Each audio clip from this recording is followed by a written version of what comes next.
आज का वीडियो में हम बात करेंगे इलेक्ट्रिकल मोटर स्टार्टर के बारे में। इलेक्ट्रिकल मोटर स्टार्टर होता क्या है, इसका फंक्शन क्या होता है, उसका टाइप्स क्या होता है और जो इलेक्ट्रिकल मोटर स्टार्टर होता है ना, इसका ज़रूरत क्यों पड़ता है मोटर को स्टार्ट करने के लिए, इसके बारे में बात करेंगे। उसका साथ साथ हम इसको मैथमेटिकली प्रूव भी करेंगे। तो चलिए शुरू करते हैं। पहले हमारा इलेक्ट्रिकल मोटर स्टार्टर होता क्या है। A motor starter is an electrical device that is use to start and stop a motor safely. मतलब जो इलेक्ट्रिकल मोटर होता है ना, ये क्या करता है, हमारे मोटर को सेफली स्टार्ट एंड स्टॉप करता है।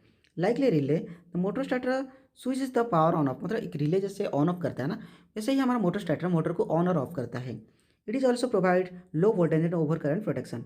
ठीक है, जो रिले होता है ना, उसका कोई प्रोटेक्शन नहीं रहता है, लेकिन जो हमारा स्टार्टर रहता है ना, उसमें हमारा लो voltage and over current protection का रहता है। ठीक है, तो ये तो हो गया इसका नॉर्मली क्या क्या होता है हमारा मोटर स्टार्टर।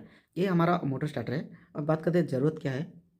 ठीक है, induction motor have a high Indus current that is 5 to 8 times the normal rated full load current. मतलब जो इंडक्शन मोटर होता है ना, उसका जो स्टार्टिंग करंट रहता है, जिसको हम इंडस करंट भी बोलते हैं, उसका जो वैल्यू रहता है ना, वो जो करंट रहता है वो हमारा फुल लोड जो करंट रहता है ना, फुल लोड करंट से ये क्या था ना, 5 से 8 गुना ज़्यादा होता है। जिसके वजह से हमारा क्या होता है ना, हमारा जो मोटर में आर्मेचर रहता है ना, उसका आर्मेचर में जो वाइंडिंग रहता है, उस वाइंडिंग को ये क्या करता है ना, ये जला देता है, मतलब उसको डैमेज ही कर लेता है।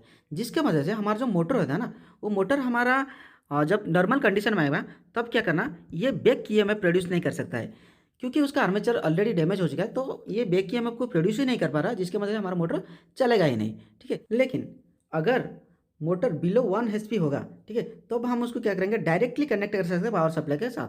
क्योंकि वहाँ पर क्या होता है ना, जो उसका आर्मेचर का रेजिस्टेंस रहता है ना, वो वेरी हाई रहता है। जिसके वजह से क्या होता है ना, वहाँ पर मोटर के जो इनरस करंट क्रिएट होगा, उसको ईजिली ऑब्जर्व कर लेगा। ठीक है, जिसकी वजह से हमारा जो छोटा वाला मोटर में हम कोई भी स्टार्टर को यूज़ नहीं करते, उसको डायरेक्ट पावर सप्लाई के साथ कनेक्ट कर सकते हैं। ठीक है, लेकिन 5 HP मोटर हो जाए या फिर उसके 3 HP मोटर रह जाए या एबव जितना भी बड़ा लार्ज साइज का मोटर हो जाए, वहाँ पर क्या होता है ना, हमारा जो आर्मेचर रेजिस्टेंस रहता है ना, वो बहुत ही कम रहता है। नॉर्मली ये क्या कहता है ना, 1 ओम से भी बहुत नीचे रहता है। ठीक है, जिसके वजह से हमारा क्या होता है ना, वहाँ पर जो हाई स्टार्टिंग करंट क्रिएट होगा ना, वो क्या करेगा, वो आर्मेचर वाइंडिंग को जला देगा, जिसकी वजह से हमारा मोटर घूम नहीं पाएगा। इस चीज़ को प्रूव करने के लिए हम एक मैथमेटिकल एग्जाम्पल लेके इस चीज़ को हम प्रूव करेंगे।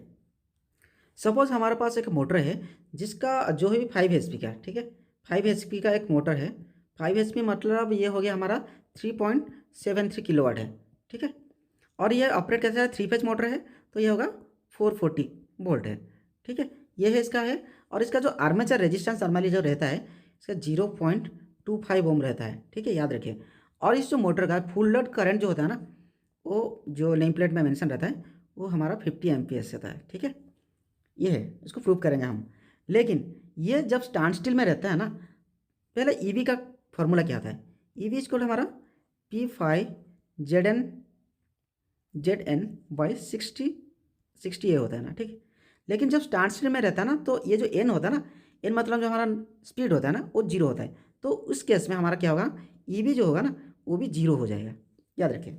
तो फिर हम इसका जब करंट निकालेंगे ना, तो आर्मेचर करंट आइए इक्वल क्या होगा हमारा, V minus EV divided by हमारा रेजिस्टेंस आर रहेगा। ठीक है, आर्मेचर रेजिस्टेंस। तो आर्मेचर रेजिस्टेंस यहाँ पर कितना रहेगा, V मतलब हमारा 440 हो गया, और ये तो जीरो ही है। ठीक है, ये वाला तो जीरो है, इसको जीरो तो आर है कितना, 0.25 रहेगा। तो नॉर्मली हमारा करंट कितना आएगा, करंट हमारा नॉर्मली यहाँ पर आएगा 1760 एम्स। ठीक है, आप इसको कैलकुलेशन करें तो इतना आएगा।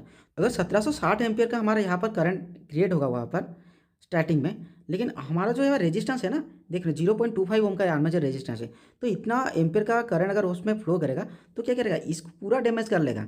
इसी कारण से ही हम स्टार्टर को यूज़ करते हैं। अभी बात कर लेते हैं इसका जो मेन फंक्शन मोटर का होता है वो क्या होता है।